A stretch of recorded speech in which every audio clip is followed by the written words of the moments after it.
Hey guys, welcome back to my channel. Today we are back to basic. I'm going to drive this Proton Saga FL. It's not the FLX as it is using a 4-speed automatic instead of the punch CVT in the FLX. Today I'm going to talk about how is it like for this car to drive. This car has been in the market for very long time, more than 10 years. But how is this car performs, which we will find out today. Now this one runs on a 1.3 liter naturally aspirated engine paired to a 4-speed automatic. Okay, as usual, this car is a Pro engine. That's why you need to build up a little bit of rev for the engine to give you adequate amount of power. And the throttle response is considerably responsive in my opinion. And right now, let's go through the first bump.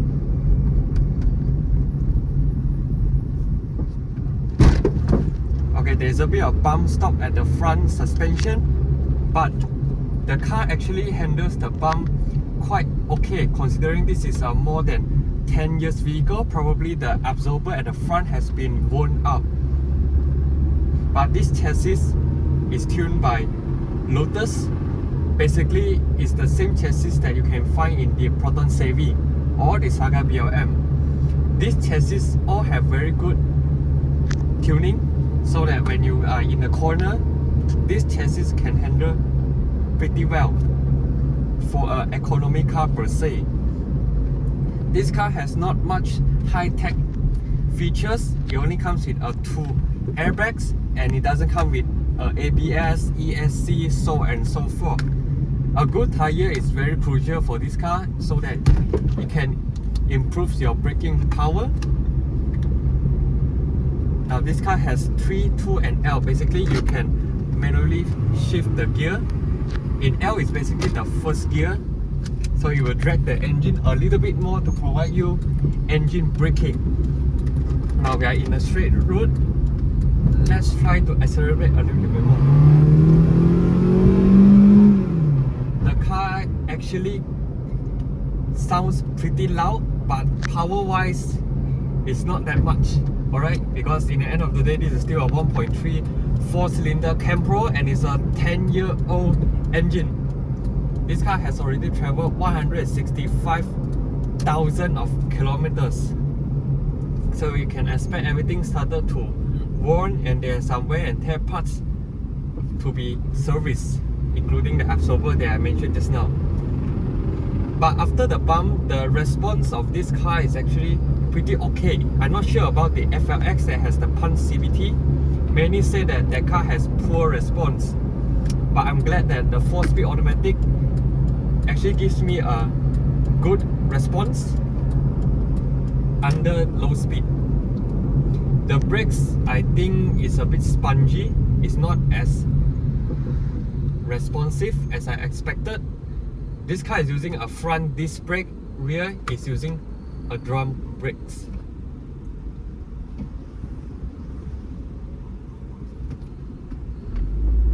As you can see, it actually responds quite fast.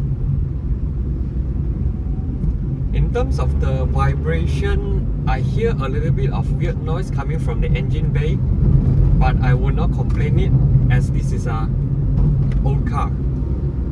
Otherwise, the build quality of this car is considerably pretty good. I don't hear much of the rattling noises. For Saga FL, you do not get automatic window, but you get powered, which is more than enough. Now we are approaching a downhill, so I just drop the gear to 3rd and 2nd for engine braking.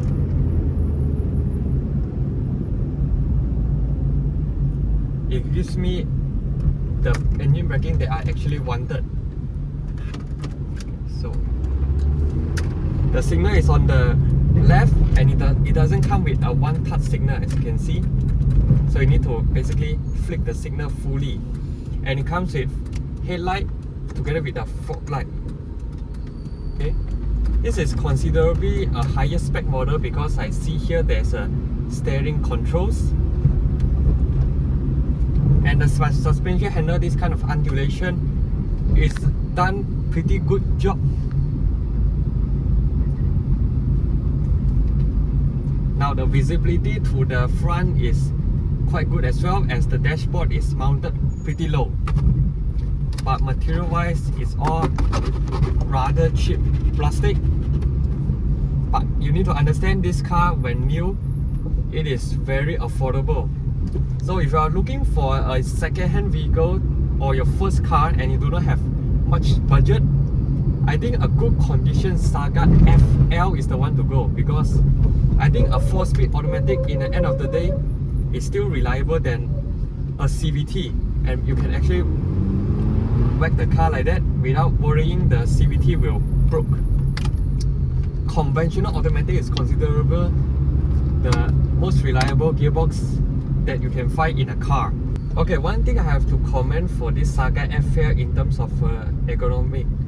For the steering wheel and the sitting position, I think is spot on, because the steering doesn't block the meters like now most modern car that has a touchscreen screen, right, or a digital meter. Sometimes the steering wheel will actually block the visibility, but this one I think it's done pretty good in terms of the ergonomic.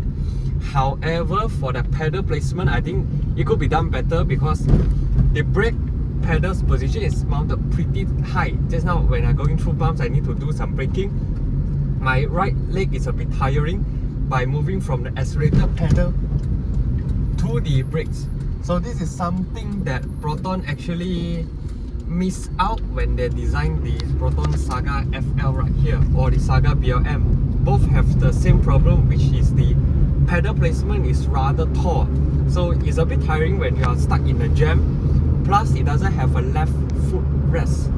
When you are traveling long journey, this is something that you should take note of it. Seats are also can be adjusted according to the height that you wanted. It's a very no-frills car to drive, and it's technically very practical, because here you got a lot of compartment. Here you get a aux jack and a USB ports and some storage space to store your items, and here there's a 12-volt socket for your charging.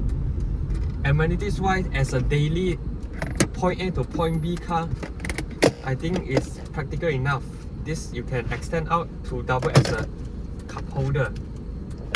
As a basic car, I have no complaint regarding to what the car gives. It serves its purpose as a daily. Although this car is already traveled 165,000 of mileage, engine vibration is quite minimal. I presume the owner of this car has done a pretty good job in terms of servicing the engine, hence now it's running pretty smooth, apart from the things that I mentioned just now needs to be replaced. Overall, for the prices of this car in the used market is considered dirt cheap. I think it's worth considering, but make sure you find a good condition one and change the wear and tear parts that needs to be changed. Then this car will be a perfect daily car for you. This marks my driving review of this Proton Saga FL 4-speed automatic. If you have any comments, you can comment down below, let me know. Lastly, be sure to subscribe, like and share my videos. Cheers!